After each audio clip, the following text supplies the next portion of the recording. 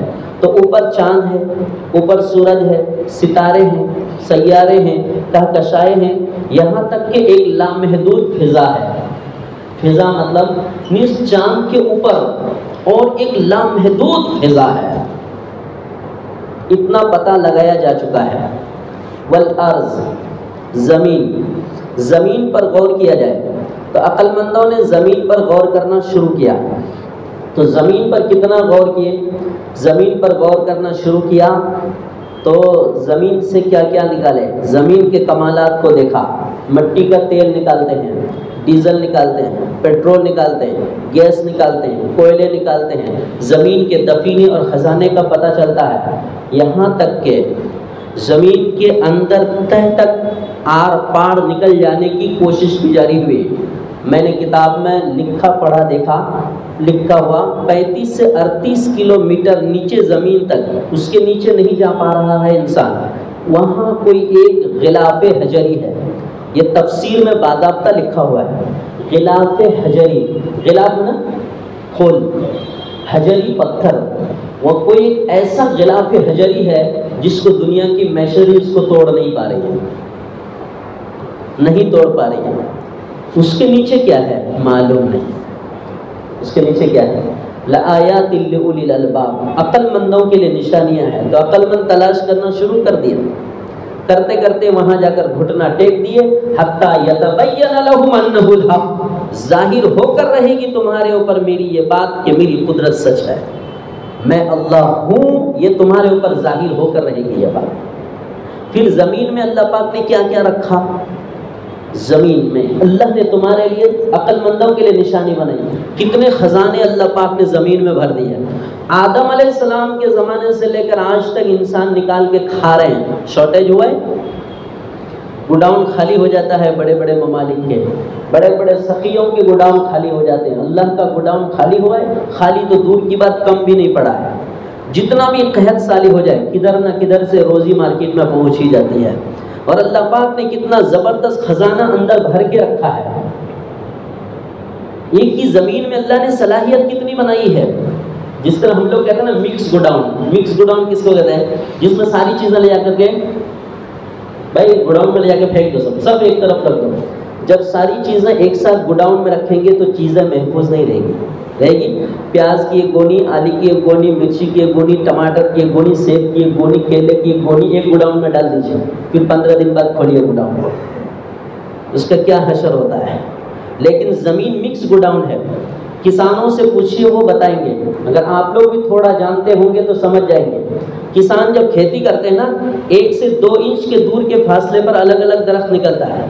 یہاں پر اگر مرچی کا درخت ہے تو اس کے بازو میں دھنیا اور پودینے کا درخت نکل رہا ہے، تو اندر دھنیا ہے یا مرچی ہے کیا؟ صرف 2 انچ کے فاصلے پر، 2 فٹ یا 2 کلومیٹر نہیں، صرف 2 انچ کے فاصلے پر، 1 انچ کے فاصلے پر۔ آلو اگر کسان دیکھتے ہیں، ہم تو کسان کے بچے ہیں، ساری چیزیں دیکھے جانے کیے ہوئے ہیں، آلو جو لگاتے ہیں نا، آلو زمین میں، اسی آلو کے بازو میں دھنیا نکل رہا ہے، پودینہ نکل رہا ہے، اسی آلو کے بازو میں۔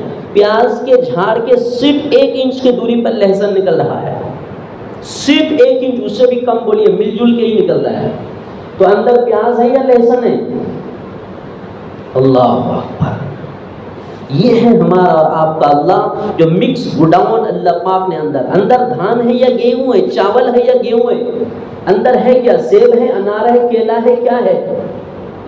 مکس گوڈاؤن، ایک ہی کھیتی کی زمین پر ایک ہی ایریے میں ساری چیزیں نکل رہی ہے۔ اس سے اندازہ ہوا کہ زمین ایک مکس گوڈاؤن ہے جو اللہ پاک نے اندر محفوظ کر کے رکھا ہے۔ حضرت انسان اس کو نکال کر کیا کر رہے ہیں؟ کھا رہے ہیں۔ اللہ فرماتا ہے کہ تمہارے لیے اس زمین میں اور آسمان میں عقل مندوں کے لیے بڑی بڑی نشانیاں ہیں۔ یہ میں مختصر انداز میں اگلی 2 باتیں عرض کرتا ہوں۔ قرآن کریم میں سورہ یاسین آپ حضرات پڑھتے ہوں گے، جو کثرت سے پڑھتے ہیں ان کو یاد آ جائے گا، والشمس تجری لمستقر لها ذلك تقدير العزيز العليم والقمر قدرناه منازل حتى عاد كالعرجون القديم لا الشمس ينبغي لها ان تدرك القمر ولا الليل سابق النهار۔ یہ پورا سائنس اللہ پاک نے بیان کیا ہے۔ کہتے ہیں نا سائنس نے ترقی کرنی، سائنس پیدا کب ہوئی؟ سائنس تو دیا ہے قرآن نے، قرآن نے دیا ہے۔ اللہ فرماتا ہے لآیات لأولی الالباب، جب 1400 سال پہلے ان چیزوں کو بیان کر دی گئی ہے تو عقل مند لوگ اب قرآن سے ان چیزوں کو نکالنے کی کوشش کر رہے ہیں۔ اللہ فرماتا ہے سنوریہم آیاتنا فی الآفاق، ہم قریب آفاق میں تم کو نشانیاں دکھائیں گے۔ تو عقل مند لوگ باہر آئے، کہنے لگے جب رب نے اس کی خبر دے دی ہے کہ آفاق میں نشانیاں ہیں تو ہم اس کو تلاش کریں گے، اور تلاش کرنا کیا کیے؟ شروع کر دی ہے۔ اللہ تبارک و تعالیٰ فرماتا ہے کہ سورج دوڑ رہا ہے اپنے مستقر پر، یہ زبردست جاننے والے قادر رب نے اس کو مقدر کیا ہے۔ چاند کے لیے منزلیں مقرر کی ہے اللہ پاک نے، اور اپنے مدار پر یہ سورج اور چاند گھوم رہے ہیں، گھوم رہے ہیں۔ للشمس ينبغي ان تدرك القمر ولا الليل سابق النهار، سورج اور چاند کا نظام جو یہ گھوم رہا ہے اور تیر رہا ہے، اللہ خود فرماتا ہے کہ یہ ایکسیڈنٹ نہیں ہوگا۔ دنیا میں کوئی تیز رفتار گاڑی چلائے، ہم آئے دن ایکسیڈنٹ کی خبر سن رہے، لیکن آسمان میں ایکسیڈنٹ کی کوئی خبر سنے کہ 2 سیارے ٹکرا گئے، 2 تارے آپس میں ٹکرا گئے، جھڑ کے گر گیا، ٹوٹ کے گر گیا؟ نہیں۔ اللہ فرماتا ہے ممکن نہیں ہے کہ سورج چاند میں جا کے ٹکرا جائے یا چاند سورج میں جا کر ٹکرا جائے۔ ہر ایک کا نظام اللہ تبارک و تعالی الگ الگ چلا رہا ہے۔ ہم سورج کے نظام کو دیکھتے ہیں، یہ سورج صبح کو نکلتا ہے، شام کو جا کر غروب ہو جاتا ہے۔ ہم اپنی جگہ کی بات کرتے ہیں کہ صبح کو مشرق سے نکلتا ہوا دیکھتے ہیں، اور کہاں جا کر یہ سورج ڈوب جاتا ہے؟ مغرب میں جا کر ڈوب جاتا ہے۔ بخاری شریف کی حدیث ہے کہ یہ سورج شام کو روزانہ کہاں جاتا ہے؟ صحابہ کے سوال پر نبی صلی اللہ علیہ وسلم نے بتایا کہ یہ عرش کے نیچے سجدے میں جا کے گر جاتا ہے، اور پھر کل صبح کو طلوع ہونے کی اجازت مانگتا ہے۔ جب رب پروردگار اجازت دے دیتا ہے تو پھر وہ مشرق سے صبح سویرے طلوع ہوتا ہے۔ اندازہ لگائیے، شام کو جا کے سجدے میں گر جاتا ہے عرش کے نیچے، پھر صبح کو طلوع ہونے کی اجازت مانگتا ہے۔ اللہ اجازت دیتا ہے تو یہ سورج نکلتا ہے۔ ایک دن ایسا ہوگا اللہ اجازت نہیں دے گا تو سورج کہاں سے طلوع ہو جائے گا؟ اللہ فرمائے گا ادھر جانے کی ضرورت نہیں، ادھر سے نکل جا۔ یہ کیا ہو جائے گا؟ قیامت کی سورج مغرب سے طلوع ہو جائے گا، یعنی پچھم سے طلوع ہو جائے گا۔ سورج کے 360 برج ہیں۔ کتنے برج؟ میں نکلنے کی جگہ، اور 360 غروب ہونے کی جگہ ہے۔ نکلنے کی جگہ اگر 360 ہے تو غروب ہونے کی جگہ بھی 360 ہے۔ سائنس نے اس کی باضابطہ تحقیق کی ہے، تحقیق سائنس نے کی ہے، 1400 سال پہلے اللہ نے اس کی خبر دی ہے۔ تقریر لمبی ہو جائے گی ورنہ میں آیات کا بھی حوالہ دیتا، سورہ مزمل میں بھی ہے، سورہ معارج میں بھی ہے، سورہ رحمان میں بھی ہے۔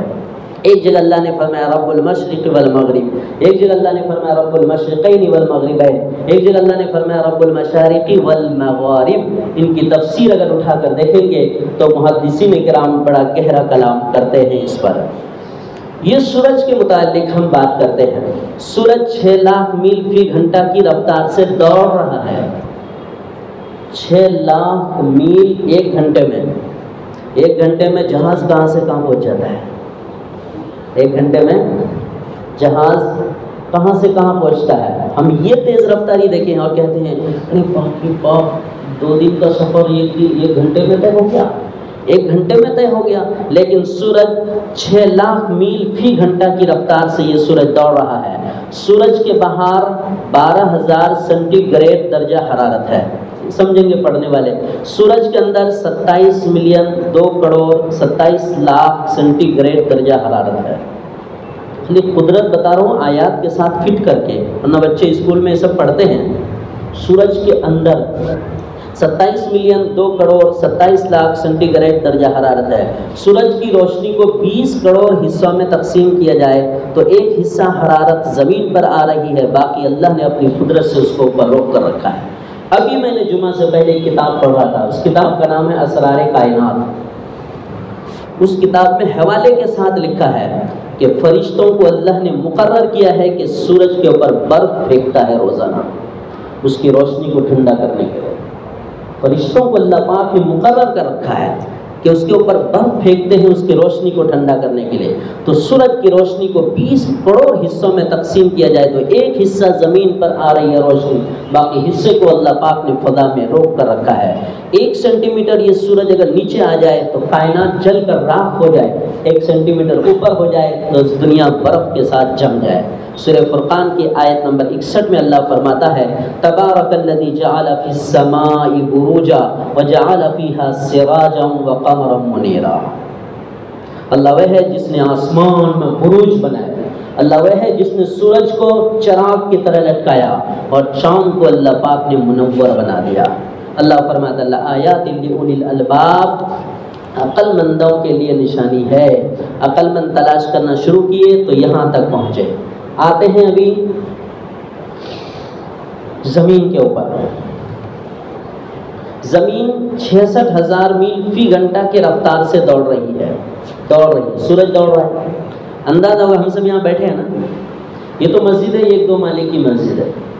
بلڈنگیں کتنے مالے کی ہے، اور بمبئی کی بلڈنگیں کتنے مالے کی ہے، سب اپنی جگہ ٹھہرا ہوا ہے.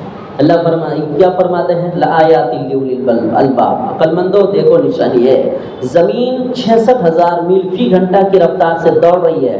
سارے محلات اور فیکٹریاں دوڑ رہے ہیں، سب ساتھ میں دوڑ رہے ہیں. 1,000 میل فی گھنٹہ کی رفتار سے گھوم رہی ہے، چکر کاٹ رہی ہے. ہمیں یہ زمین ٹھہری ہی بھی نظر آ رہی ہے. سائنسی تحقیقات میں یہ بھی تحقیق ہو چکی ہے کہ زمین میں مقناطیسی کیفیت اللہ پاک نے رکھی ہے. مقناطیس ہے نا چوکو، کیسے لوہے کو یا 2 کو ساتھ میں ملایا تو چپک جاتا ہے، لوہے کے ساتھ ملایا تو چپک جاتا ہے. اس میں اللہ نے مقناطیسی کیفیت رکھی ہے. انسان کے قدم کو زمین اس کو اپنی کیفیت کے ساتھ اپنے طرف کھینچ کر رکھی ہے. جتنے بھی گھر ہیں، مکانات ہیں، دکان، محلات ہیں، یہ سب کو یہ زمین اپنے طرف کھینچ کر رکھی ہے. اگر یہ کیفیت اللہ اپنی قدرت سے ہٹا دے تو پہیے کی طرح ساری چیزیں فٹافٹ گھومیں. پنکھا میں ایک دھاگا لگا دیجیے، ایک پلاسٹک کی تھیلی باندھ کر دھاگے کو پنکھا میں کتنا گھومے گا، ایسے ہی ساری چیزیں گھومنے لگے گی اگر اللہ تبارک و تعالیٰ اس کیفیت کو ختم کر دے. یہ زمین ہے جس میں اللہ تبارک و تعالیٰ نے ایسا زبردست نظام بنایا ہے. اللہ فرماتا ہے ان فی خلق السماوات والارض، آسمان اور زمین، واختلاف اللیل والنہار، رات اور دن کا اختلاف آنا اور جانا، یہ لآیات لأولی الالباب، عقل مندوں کے لیے کیا ہے، نشانی ہے. اب ہم چلتے ہیں چاند پر. کہاں چلتے ہیں؟ سب کوئی چلتے ہیں. تو جا کے آئے، ابھی تو جانے کا کیا ہو گیا، ماحول بن گیا، بڑی خوشیوں کا ماحول بن گیا ہے. چاند پر جیسے کتنے ممالک گئے اب تک چاند پر؟ جی بولو، کون بول رہا تھا؟ اے بچہ. 4 ممالک، اس میں سے ہمارا ہندوستان بھی ہے الحمدللہ. ہم جس سرزمین پر رہتے ہیں اس کی تو گائیں گے، گانا بھی چاہیے. ہمارا ملک بھی جا کر کے ہمارا ملک بھی چاند پر پہنچ گیا. یہ 4 ممالک، یہ چوتھا طاقتور ترین ملک ہے جو چاند کے اوپر اپنی طاقت پہنچانے میں کامیاب ہو گئی. سب سے پہلا غالباً 1969 میں غالباً پہنچا تھا، 69 میں غالباً اس وقت. اس کے بعد بھی 3 اشخاص چاند پر جا کر آئے ہیں امریکہ کے. 3 اشخاص چاند پر جا کر آئے ہیں غالباً. اس میں سے ایک نیل آرمسٹرانگ بھی ہے. اس میں تینوں کے فوٹو بھی نیٹ پر گردش کر رہے ہیں، تینوں ساتھ میں ہیں، وہ تینوں جا کر بھی آئے. بہرحال ہم اگلی بات کرتے ہیں. اللہ تعالیٰ فرماتا ہے وَالْقَمَرَ قَدَّرْنَاهُ مَنَازِلَ، چاند ہم نے اس کی منزلیں طے کی ہے. چاند پر تو لوگ جا کے آئے، لیکن وہ یہ رپورٹ لے کے آئے کیا کہ چاند ٹرین کی طرح بھاگ رہی ہے، یا چاند چرخی کی طرح گھوم رہا ہے، چاند ٹرین کی طرح بھاگ رہا ہے، یا چرخی کی طرح چاند گھوم رہا ہے. یہ رپورٹ لے کر کے نہیں آئے. جس طرح زمین پر ہم ساکن نظر آ رہے ہیں ٹھہرے ہوئے، چاند پر جانے والے بھی ساکن اور ٹھہرے ہوئے سمجھ رہے تھے. لیکن اس کی ایک تفسیر کی کتاب ابھی میں دیکھ رہا تھا، اس کی تفسیر میں تو کہتے ہیں کہ 28 منزلیں چاند کے مقرر ہیں. 28 منزلیں طے کرتے روزانہ یہ چاند. لیکن چاند پر جانے والے جو گئے تھے وہ آ کر اس کی رپورٹ دی کہ چاند چل رہا ہے، چاند گھوم رہا ہے. کوئی رپورٹ نہیں. اللہ تبارک و تعالیٰ اتنا بڑا نظام فٹ کر کے رکھا ہے، اور ایک چھوٹی سی زمین کے اوپر ہم آباد ہیں. چھوٹی سی زمین کے اوپر ہم آباد ہیں، جس زمین کی ابتدا اور انتہا ہمیں معلوم ہے کہ جس زمین یہاں سے شروع ہے یہاں ختم ہے، دنیا یہاں سے، انسانی دنیا یہاں سے شروع ہے اور انسانی دنیا یہاں سے یہاں ختم ہے، بس یہی ہماری دنیا ہے۔ اس میں بھی ابھی ہم میں سے بہت سارے لوگ دوسرے ممالک نہیں دیکھے، جہاں ہیں ہم وہی ہیں۔ اس کے مقابلے میں اللہ کی قدرت کتنی عظیم ترین ہے، اللہ نے اتنا بڑا کائنات کا نظام فٹ کر کے رکھا ہے، اللہ ہی اکیلا اس کو چلا رہا ہے۔ چنانچہ آپ دیکھیں گے ہمارا ملک 23 اگست 2023 کو چندریان نام سے اپنا مشین بھیجا اور لینڈنگ ہونے میں کامیاب ہو گیا۔ آخری 15 منٹ چکے بہت سارے حضرات دیکھے ہوں گے بیٹھ کر، میں تو تمام سے دیکھا۔ اس سے قبل جو 2019 کا تھا جو فیل ہو گیا تھا وہ بھی میں نے دیکھا، غالباً 25 یا 30 کلومیٹر دور ہی وہ فیل ہو گیا تھا، جس کا بڑا رنج ہوا تھا، لیکن ہار کے بعد ہی جیت ہوتی ہے۔ گرتے گرتے جو اٹھ کر چلنے لگے وہی کامیاب ہے۔ تو گرتے گرتے اٹھ کر چلنے لگے تھے اور ابھی کامیاب ہو گئے۔ وہ 15 منٹ الحمدللہ میں بھی دیکھ رہا تھا، سچی میں یقیناً بڑی طاقت ہے یہ، اور بہت بڑا دماغ لگانا پڑتا ہے، تب جا کر بڑی محنت کے بعد کوئی چیز وجود میں آتی ہے۔ ان میں سے جتنے حضرات نے بھی محنت کی ہے سب قابل مبارکباد ہے، لیکن ایک سوال کرو تو آپ لوگ جواب نہیں دے پائیں گے، میرا گارنٹی ہے۔ اگر جواب دے دیں گے تو میں ان کو دعا دے دوں گا، زیادہ کچھ نہیں دے سکتا۔ اس میں مسلمان سائنسداں کتنے تھے؟ 2۔ کتنے بھائی؟ 4۔ اور بتائیں، میں لکھ کر لایا ہوں 8، میں لکھ کر لایا ہوں 8 نام بتا دوں، میں سوچا تاخیر میں بولوں گا۔ 8 مسلم سائنسداں: ثنا فیروز، یاسر عمار، محمد صابر عالم، عریب احمد، اختر عباس، عشرت جمال، خوشبو مرزا، محمد کاشف۔ آپ لوگ 8 مسلم سائنسداں ہیں۔ پڑھنا چاہیے ان کی زندگی کو بھی، یہ کیسے کامیاب ہوئے۔ ان میں سے جو اس میں کیمرہ فٹ کرنے کا جو انجینئر تھا نا وہ ہمارے بنگال کا تھا، میں بنگالی ہوں۔ ان کے گھر سے ہمارے گھر تقریباً 40-45 کلومیٹر دور ہے، ہم اس کو جانتے ہیں۔ جب یہ چندریان 3 پاس ہو گیا نا تو اس کے علاقے میں جو اسکول ہیں ان کے بستی کے قریب، ان کے اسکول والے خوشی میں انہوں نے بھی چندریان بنایا، اور 15 چندریان بنانے کے بعد انہوں نے بھی اپنے اسکول میں ایک پروگرام کر کے اس کو لانچ کیا، یعنی مصنوعی کھلونے کے طور پر، مصنوعی اس خوشی میں ان کے استقبال میں کہ ہمارے گاؤں کا بچہ بہرحال ہے۔ اس میں سے ایک بہار کی بھی ہے جو بنگال سے بالکل متصل ہے، دونوں کی زبان ایک ہی ہے، بنگالی ہی بولتے ہیں تقریباً۔ بہرحال کہاں چلے ہم، چاند زمین سے کتنی دور ہے؟ پڑھنا چاہیے سب چیزیں۔ چاند زمین سے کتنی دور ہے؟ چونکہ قرآن میں اللہ نے فرمایا لآیات لأولی الالباب، اس لیے میں کہتا ہوں موضوع کی کتابیں پڑھنی چاہیے۔ تو چاند زمین سے ایک کتاب کا میں نے نوٹ کیا ہے باضابطہ 22,01,610 میل دور ہے، مگر ابھی کی جو تحقیق ہے اس کی مسافت اور کم بتائی گئی ہے۔ ابھی کی تحقیق اس کی مسافت کم بتائی گئی ہے، وہ بھی میں آگے بتا رہا ہوں۔ سورج ہماری زمین سے 9,14,66,000 میل دور ہے، 9,14,66,000 میل دور ہے سورج، اور چاند 22,01,610 میل دور ہے۔ چاند کی عمر کتنی ہے یہ بھی چاند پر جانے کے بعد سائنسدانوں نے اس بات پر تحقیق کرنے کی کوشش کی کہ یہ چاند ہے کب۔ جیسے ایک بلڈنگ کو دیکھ کے یہ کہہ دیتا ہے انجینئر کہ 5-7 سال اور چلے گی یہ بلڈنگ، تو ایک آئیڈیا لگانے کی کوشش کی، ورنہ قدرت خداوندی کو کوئی پا نہیں سکتا، بس آئیڈیا ہی لگا سکتے ہیں۔ ہم اپنی نشانیاں دکھاتے رہیں گے، تم چلتے رہو آگے، تو لوگ چلتے رہتے ہیں، اللہ ظاہر کرتے رہتا ہے۔ تو چاند کی عمر جو لکھی ہے نا ایک بہت بڑے مفکر سے، یہ میں نے باضابطہ سن کر نقل کیا ہے، چاند کی عمر 4,53 کروڑ سال ہے۔ اس کی حیت کو دیکھ کر اندازہ لگانے کی کوشش کی کہ اس کی عمر 4,53 کروڑ سال ہے۔ زمین سے یہ چاند اوپر نیچے چونکہ دوڑتے گھومتے رہتا ہے نا، تو زمین سے قریب ترین جب ہوتا ہے تو 3,56,000 کلومیٹر قریب تک آ جاتا ہے یہ چاند، 3,56,000 کلومیٹر تک یہ چاند قریب آ جاتا ہے۔ اب میں ایک بات بیچ میں اور بتاؤں، کل پرسوں ایک ویڈیو آئی تھی تو میں نے سننے کا موقع نہیں ملا، لیکن میں اس کو کلک کر کے رکھا کہ اس کو سنوں گا۔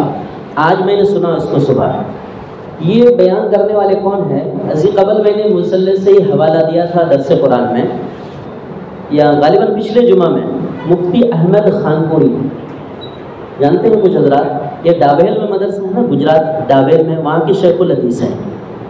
میں نے ایک بات کہی تھی کہ ان کا چہرہ ایک مرتبہ دیکھ کے آئیے گا۔ ان کا میں نے 5-6 منٹ کا بیان ہے، میں نے خود سنا، اور وہ بندہ ایسا ہے کہ ان کی باتوں کو کوئی رد نہیں کر سکتے جلدی۔ یہ بیان میں سنا تو کمال ہوا، میں نے کہا میں تو اب تک ان سے حدیث اور قرآن سنتا تھا، آج جو میں نے ان کی سائنسی تحقیقات سنا نا تو میری عقل ہی قبول نہیں کر رہی تھی۔ سائنسی تحقیقات جب حضرت بیان کر رہے تھے، میں وہاں جا کر گھٹنا ٹیکا، میں نے کہا اور جو چیزیں کتابوں میں لکھی ہوئی ہے اور کتابوں میں، یہ سب چیزیں بھی ٹھیک ہے جب حضرت خود اپنی زبان سے بیان کر رہے ہیں، جب حضرت خود اپنی زبان سے بیان کر رہے ہیں، ایسے ایسے سیاروں کا نام لیا اور ایسے ایسے سیاروں کی حجامت، یعنی بڑا پن ہونے کا حضرت نے تذکرہ کیا ہے۔ یہ دماغ قبول نہیں کرے گا کہ ایسا ہو بھی سکتا ہے کیا، لیکن چونکہ بولنے والے سچے ہیں، بولنے والا صاحب علم و فضل ہے، اس لیے اس کو ہم ٹھکرا نہیں سکتے۔ وہاں جا کر سچی میں ایک دم آدمی گم ہو جائے گا، دنیا کیا ہے۔ ہم آگے بات کرتے ہیں۔ ہمارا جو قریب ترین سیارہ ہے، بہت سیارہ، 10 خرب سیارے مولانا طارق جمیل بھائی بولتے ہیں، 10 خرب سیارے ہیں، 10 خرب سیارے۔ یہ سورج زمین سے 13 لاکھ گنا بڑا، یہ کتاب میں نے پڑھا۔ سورج کتنا بڑا ہے؟ زمین سے 13 لاکھ گنا بڑا ہے۔ کہتے ہیں اس سے کئی کھڑب بڑے بڑے سیارے اور موجود ہیں خلا کے اندر۔ تو سب سے قریب ترین سیارہ جو ہے یہ چاند ہے، جہاں تک پہنچنا ممکن ہو رہا ہے، قریب ترین۔ اور مریخ یہاں سے لکھے ہیں کتاب میں، مریخ 50 کروڑ میل دور ہے۔ مریخ وہ کہاں ہے؟ نام ہم کتنا آسانی سے لیتے ہیں، بولتے ہیں، سنتے ہیں۔ 50 کروڑ میل دور ہے یہ مریخ۔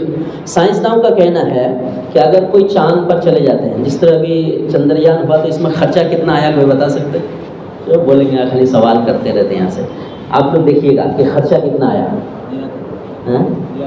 ہاں دیکھیے گا کتنا، 500 کروڑ، بہت کم ہو گیا، کتنا، 700 کروڑ، 1200 کروڑ ہے۔ اتنا اختلاف ایک مجلس میں، آپ اندازہ لگائیے کتابوں کے لائنوں میں کتنے اختلاف ہیں۔ ابھی چند دن ہوئے 23 اگست کی بات، اتنا اختلاف ہے۔ رسول اللہ صلی اللہ علیہ وسلم گزر گئے تو آپ کی باتیں جو منتقل ہو کر آئے گی کتنا اختلاف ہوگا مجھے بتائیں۔ اب ان میں سے کون صحیح ہے؟ میں کہہ نہیں سکتا آپ غلط ہیں، وہ غلط ہیں، وہ غلط ہے، ممکن ہے پڑھے ہوں گے، سنے ہوں گے۔ بہرحال مجھے بھی پڑھا تھا میں، لیکن میں لکھا نہیں ہوں، اس لیے میں بول نہیں سکتا۔ میں جتنا لکھا ہوں میں اتنا ہی بولوں گا۔ بہرحال ایک آدمی اگر وہاں پر جاتا ہے، جانے میں کتنا ٹائم لگتا ہے؟ پچھلا جو سائنسداں امریکہ کا گیا تھا اس کو 110 گھنٹے لگے تھے، اس کو 10 گھنٹے لگے تھے، اور چاند پر مشین سے نکل کر، راکٹ سے نکل کر تقریباً 2 گھنٹے تک انہوں نے چاند پر قدم رکھ کر انہوں نے سیر کیا تھا۔ وہاں کی بہت ساری چیزیں انہوں نے جمع کی تھی، اور اس زمانے میں ہم نے پڑھا تھا کہ تقریباً 2011 میں ہم نے پڑھا تھا کہ اس وقت ان چاند پر سے مٹی لے کر کے آئے ہیں، غالباً ممکن ہے آگے پیچھے ہو، اللہ معاف کرے، لیکن پڑھا ہوں میں ضرور۔ وہاں سے مٹی بھی اتار کر کے لے کر آئے تھے، اور روئے زمین پر بحر الکاہل میں وہ لوگ اترے تھے۔ یہ لفظ میں نے آج تازہ ترین پڑھا۔ وہاں اترے تھے اور چاند کے اوپر، چاند کی جو مٹی لائے تھے نا اٹھا کے، تو اس پر بیج ڈال کر انہوں نے تجربہ کیا، تو وہ اس کے درخت اگنے کے قابل ہوئے۔ تو اس وقت انہوں نے یہ دعویٰ کیا تھا کہ انسان چاند پر رہنا انسان کا ممکن ہے، چاند پر بودواس ممکن ہے۔ تھوڑا وقت ہو رہا ہے لیکن موضوع پورا ہو جائے، ہر دن تو یہ موضوع ہر جمعے میں بیان نہیں کیا جاتا ہے، ورنہ اتنا لمبا بیان بھی نہیں کرتے ہیں ہم لوگ۔ تو بہرحال اس پر میں ایک بات تھوڑا واضح یہ کر دوں، کسی زمانے میں نے ایک بیان دیا تھا کسی جلسے میں یا کہاں پر، تو میری غلط فہمی ہوئی تھی کہ انڈیا کا سائنسداں چاند پر گیا اور وہاں سے مٹی لے کے آیا، یہ غلط ہے۔ انڈیا کا کوئی سائنسداں ابھی جسمانی طور پر وہاں پر نہیں پہنچا ہے، جسمانی طور پر ہاں امریکہ کا سائنسداں پہنچا ہے، مٹی انہوں نے ہی لائی تھی، میں اپنی اس بات سے رجوع کرتا ہوں۔ بہرحال اللہ ہمیں معاف فرمائے۔ تو قریب ترین سیارہ ہمارا کیا ہے؟ چاند ہے۔ چاند پر جانے کا ایک آدمی کا خرچہ کتنا ہے وہ میں نے لکھا ہے، یہ اس مرتبہ کی تحقیق ہے۔ ایک آدمی جو وہاں جا کر جائے گا، وہاں جا کر چاند پر جو کھائے گا تو اس کا خرچہ ہے 31,30,000 روپے۔ اور غالباً میں نے اس دن تفسیر میں بھی بولا تھا کہ کتنے دن کا، یہ ایک دن کا خرچہ ہے 31,30,000 روپے۔ اور جس لباس کے ساتھ یہ چاند کے اوپر جائے گا وہ لباس اس کا 4 لاکھ روپے میں بنتا ہے، وہ لباس 4 لاکھ روپے میں تیار ہوتا ہے، اور اس کا کھانا 31,30,000 روپے اس کے کھانے میں خرچ ہوتا ہے۔ بہرحال یہ تھوڑی سی مختصر ڈیٹیل ہم نے لکھی تھی۔ اب اسی وقت چندریان 3 سے لے کر مختلف قسم کی باتیں ہو رہی ہے کہ جی چاند پر جب جا کر ہمارا رہنا اب ممکن ہے، ہم جا کر رہ سکتے ہیں۔ جس کا اتنا لمبا خرچہ ہو کون جا کر وہاں رہے گا؟ 30 لاکھ کا کھانا کھائے گا ایک دن میں، 4 لاکھ کا ایک سوٹ پہنے گا، ایک سوٹ کافی ہو جائے گا، اور ایک سوٹ وہاں جائے گا کتنے دن؟ دھونے کا کیا انتظام ہے، سکھانے کا کیا انتظام ہے، کیا اور انتظام ہو سکتا ہے؟ اتنا خرچہ چاند پر جا کر آدمی کیسے رہ سکتا ہے؟ میں قرآن کی ایک آیت کا حوالہ دیتا ہوں۔ قرآن کیا کہتا ہے؟ وَلَكُمْ فِي الْأَرْضِ مُسْتَقَرٌّ وَمَتَاعٌ إِلَىٰ حِينٍ۔ تمہارے لیے اصل مستقر زمین ہے، چاند پر رہنے کی کوشش مت کرنا، سوچنا مت۔ تمہارا اصل ٹھکانہ زمین ہے، لیکن تم نشانیاں تلاش کرنے کے لیے کہیں بھی جا سکتے ہو، چاند سے اوپر بھی جا سکتے ہو، لیکن اصل تمہارا مستقر کہتے ہیں ٹھہرنے کی جگہ، تمہارے رہنے کی جگہ اصل زمین ہے، چاند تمہارے رہنے کی جگہ نہیں ہے۔ قرآن کریم میں اللہ ایک جگہ اور فرماتا ہے سورہ طٰہٰ میں، الذی جعل لکم الارض مہادا، ہم نے زمین کو تمہارے لیے بچھونا بنایا ہے۔ ایک جگہ اللہ نے فرمایا الم نجعل الارض مہادا، سورہ عما یتساءلون میں اللہ فرمایا۔ اس سے زیادہ ہم ایک وہ آیت جو ہم میں سے سب کو یاد ہے، منہا خلقناکم وفیہا نعیدکم ومنہا نخرجکم تارۃ اخری، ہم سب پڑھتے ہیں۔ ترجمہ کیا ہے؟ منہا خلقناکم، اس سے ہم نے تم کو پیدا کیا ہے، وفیہا نعیدکم، اسی میں ہم تم کو لوٹائیں گے، وفیہا نخرجکم، اور اسی زمین سے ہم تم کو نکالیں گے۔ زمین الگ سیارہ ہے، چاند الگ سیارہ ہے، ہمارے رہنے کی اصل جگہ کیا ہے؟ وَلَكُمْ فِي الْأَرْضِ مُسْتَقَرٌّ، زمین تمہارے لیے اصل کیا ہے؟ مستقر ہے، تو زمین ٹھہرنے کی جگہ ہے۔ ایک آخری بات عرض کر دیتا ہوں کہ چاند پر جا کر فائدہ کیا ہوا؟ کہتے ہیں کہ جی زمین پر غریبی ختم کرنی چاہیے، چاند پر جا کے گھوم کے آئے، کون سا کمال کر دیا؟ کوئی ضروری نہیں کہ ساری چیزیں ایک ساتھ ہوتے جائے۔ وہ الگ بات ہے کہ ہر فیلڈ میں رونا ہے، کون ہے جو نہیں روتا ہے، کون سا شعبہ ہے جس میں رویا نہیں جاتا ہے۔ بہرحال یہ کہنے کی باتیں ہیں، ہزار منہ تو ہزار باتیں ہیں، لیکن چاند پر جا کر ایک فائدہ اور ہوگا، وہ یہ ہوگا کہ ابھی چاند پر جب جانا ممکن ہو گیا تو چاند پر جانے کے بعد پھر اور اوپر کے آگے کی تحقیق ممکن ہے۔ جب وہاں جا سکتا ہے آدمی، وہاں ٹھہر سکتا ہے، وہاں رہ سکتا ہے، تو پھر اس کے آگے کی خبروں کا موصول ہونا اور خبروں کی تحقیق کرنا آسان ہو گیا۔ بلکہ میں ابھی چند دن پہلے ایک مفکر کا بیان سن رہا تھا، چندریان 3 کے اوپر وہ تحقیقی بیان کر رہے تھے، بہت بڑے آدمی لگ رہے تھے۔ وہ کہہ رہے تھے کہ وہاں جانے کے بعد ہمارے ملک کے نوجوانوں کے روزگار بڑھیں گے، مسلمان تھے، روزگار بڑھیں گے، مجھے معلوم نہیں اس کی کیا شکل ہوگی اور کب بڑھے گی، مجھے اس کا علم نہیں، پر وہاں جانے کے بعد ایسے اور سیٹلائٹ اور ایسی مشینیں وہاں فٹ ہوں گی جو آگے کی خبریں وہاں سے معلوم کی جا سکتی ہے اور کی جاتی رہے گی یقینی طور پر، اس لیے کہ اللہ فرماتا ہے سنوریہم آیاتنا فی الآفاق، ہم آفاق میں نشانیاں ہم تم کو دکھاتے رہیں گے، ہم دکھاتے رہیں گے تم کو، تو وہاں جانے کے بعد اور آگے کی تحقیقات ممکن ہے۔ یہ ہے اللہ تبارک و تعالیٰ کی قدرت، جس کو ہم کہتے ہیں ذالکم اللہ ربی و ربکم، یہ وہ اللہ ہے جو میرا اور آپ کا رب ہے۔ وآخر دعوانا الحمد للہ۔